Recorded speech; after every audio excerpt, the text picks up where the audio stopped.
The underwater world in this fish tank is an ecosystem, a group of living organisms that, together with the non-living environment, form a self-regulating system through which energy flows. Isn't the biosphere an ecosystem? Well, a very large one. Within the biosphere, energy from the sun continuously flows from one type of organism to another. So you mean plants capture solar energy, and then fish get their energy by eating the plants? Right. Organisms are classified based on how they get this energy, or in simpler terms, how they get their food. The three categories of organisms include producers, consumers, and decomposers. Is it possible for physical anthropologists to find out what people ate hundreds of years ago? We can find out what people ate even thousands of years ago, and there are a variety of techniques for doing that. One of them is chemical analysis. We can take archaeological bone, rib fragments such as these, and there's a chemical procedure. We can prepare the protein that's in the bone for chemical analysis. Different foods that people ate have different chemical signatures, and by measuring the human consumer, we can figure out what it was that people were eating in the past. What else can this information tell us about past societies? Once we have the chemical information for past populations, we can try to find out more about the society by looking for things like sex differences in what people were eating, or males and females eating different foods, or maybe status differences. Perhaps higher ranking people were eating different foods from lower status people in the community. Producers are self-feeders. They capture and convert solar energy to produce their own food. Plants must be producers. That's right. All photosynthetic organisms are producers. So if producers use the energy they need, then store the rest, does very much get stored? Well, for life functions, plants only require about 50% of the energy they capture. The other 50% gets stored in their tissues. If producers, like these underwater plants, produce energy for an ecosystem, what do consumers, like these fish, do? Consumers must consume energy. So they get their energy either directly or indirectly from organisms who use photosynthesis. Right. Autotrophs. Autotrophs? Autotrophs are self-feeders. Humans and animals are consumers, known as heterotrophs. Meaning? Meaning other feeders. So heterotrophs feed on autotrophs. Right. Are there different kinds of heterotrophs?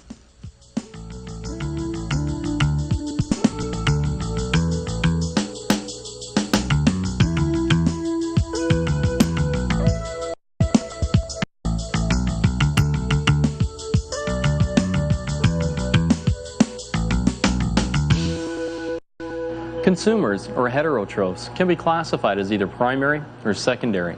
And primary consumers, or herbivores, feed directly on photosynthetic organisms. Secondary consumers, or carnivores, feed on primary consumers. How about consumers that feed on both plants and animals? Well, consumers that feed on producers and other consumers are called omnivores. We must be omnivores. Speak for yourself. Some of us are herbivores. Well, are there any producers that eat consumers? 60 seconds of science. When we think of consumers, we rarely think of plants. Yet some special plants not only produce, they also consume. Plants require 3 essential elements in order to survive: nitrogen, phosphorus, and potassium. When deprived of these elements, plants must find ways to get them. Some plants do this by digesting insects, which are known to be high in nitrogen. The butterwort's leaves are slippery yet sticky. They attract and capture prey. The leaves of the sundew can actually curl up, capturing and engulfing insects. The leaves of the pitcher plant have a special shape.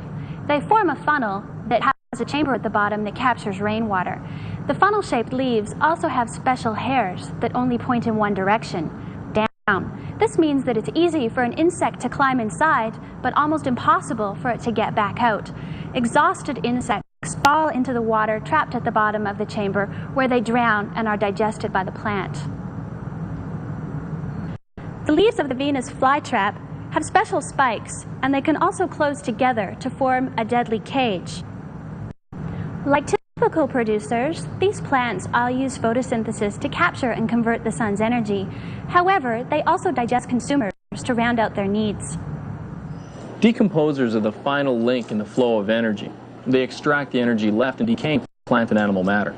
So some insects would be decomposers. How about bacteria? Bacteria and fungi. Bacteria, fungi, and some insects are all common decomposers. So, Shelley's plants were both producers and consumers. Are there any other organisms like that? Well, yes. Some types of bacteria can be considered as producers, consumers, and decomposers. Actually, there are a number of species that exhibit characteristics of more than one group.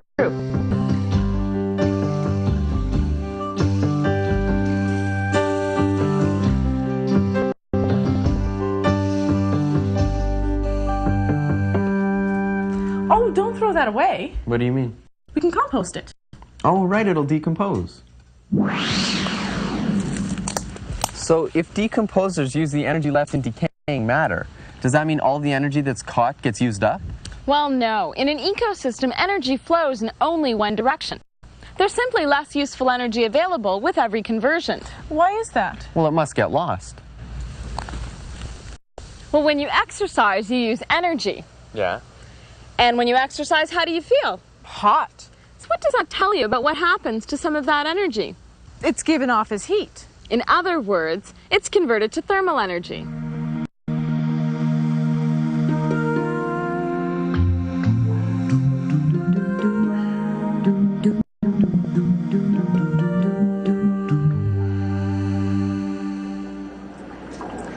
As energy flows through the different trophic or feeding levels, some of it is lost or useless. This means that during a conversion, some of the energy is given off as heat. So that's why we get hot when we're active. Now, it's easier to imagine this loss of useful energy if you think of the flow as a pyramid, starting with producers here and moving through the different trophic levels. For instance? How about grass on the prairies for the first? Okay. What about the second? Well, mice eat grass. And what eats mice? Coyotes, eagles, hawks. Good. The amount of available energy decreases as you move up the pyramid, and the amount of energy available at each trophic level is only 10% of that available at each previous level. So if there's 1,000 kilojoules of energy available at the grass level, how much is available at the mouse level? 100 kilojoules. And only 10 kilojoules at the coyote level. Now, why is that? Well, most of the energy entering each trophic level is used at that level.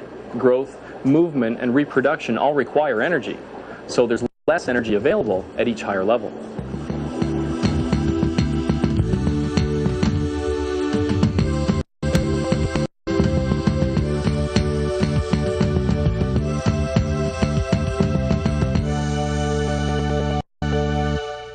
You said the plants only use about 50% of the energy they capture? The rest is stored. Or consumed. Consumers use up 90% at each trophic level. So incoming energy is converted to another form, or given off as thermal energy. So I take it that energy can't be brought back to the beginning of the cycle and reused. Well, no. Producers, consumers, and decomposers use energy to live, leaving less useful energy at every step.